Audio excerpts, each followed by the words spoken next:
Has your journey started feeling easier and then you were suddenly ambushed?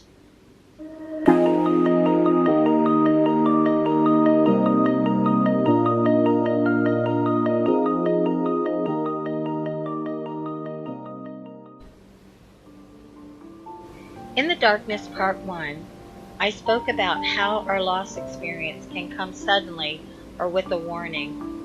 In the Darkness Part 2, we are faced with a dreadful path that we know we have to take, grief, and the stages we will encounter. Now as I navigate through my day and feel like I'm beginning to feel okay, I will see something, hear something, smell something, or be at a place, and without warning, I am instantly overwhelmed with a memory. Like grief brings back the connection I so desperately want with my son. On the other hand, it's torture to suddenly be in the midst of a memory.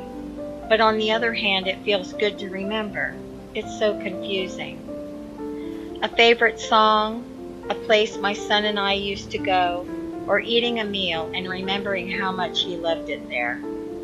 Good or bad, the memories fill you with very strong emotions. Not everyone will have the same triggers. My son used to ride the Proline bus, and when I would see it, I could imagine him sitting in the front seat as he usually did and see him wave at me. My son loved Pawn Stars on TV. And the second year after his death, we were in Vegas and went to visit the gold and silver pawn shop where the Pawn Stars are. I was so excited to go there. The minute I entered the shop, I was completely overwhelmed. I sobbed as I thought of how my son loved their show. I was embarrassed as the sobs were uncontrollable, but I didn't want to leave. It was like I was feeling this connection with my son. It's hard to explain. I got a souvenir to place with his memorial items at home. When triggers happen, I don't run from them. We also have anticipated triggers. Birthdays, holidays, memorial anniversaries. I start feeling the grief weeks before my son's birthday and memorial.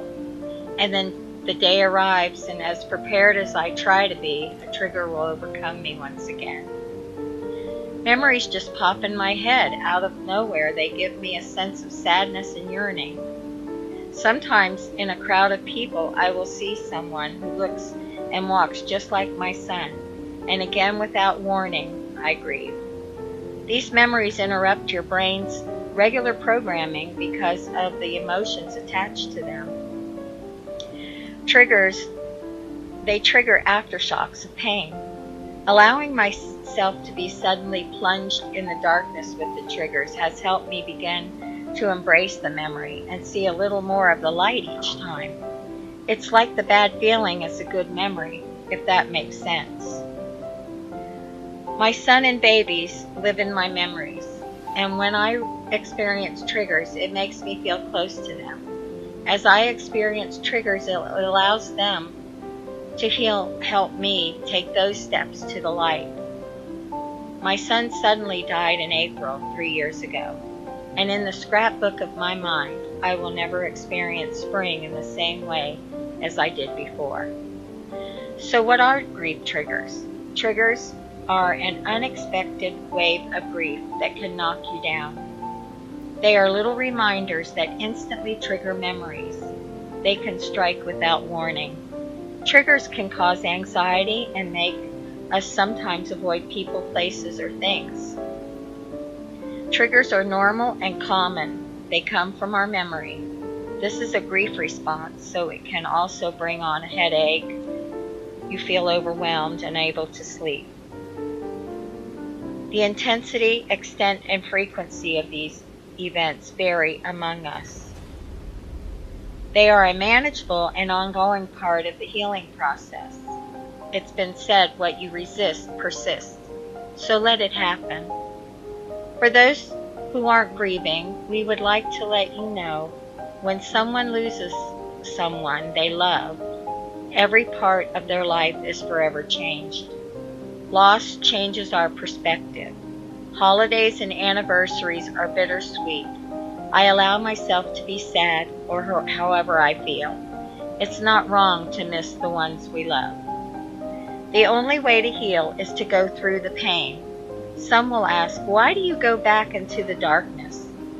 They don't understand that the darkness is a part of us. It's always there, and when we go back in the darkness, we take a little light with us. If you noticed in the first video, there was only one candle. The second video, there were 2 candles. And now more light as we continue our journey finding our way out of the darkness.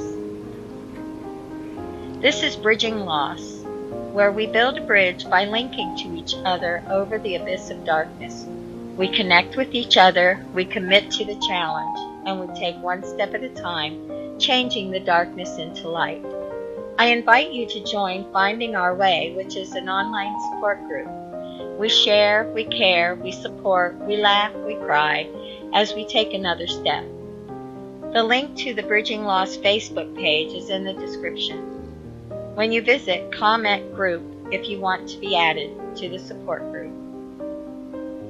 Please join me again next week as we go from in the darkness to darkness into light as we continue to take steps closer to the light.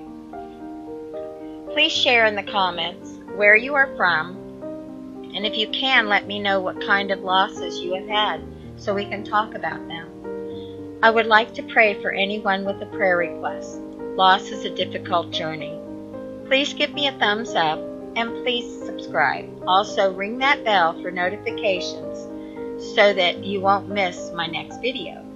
Thank you for stopping by.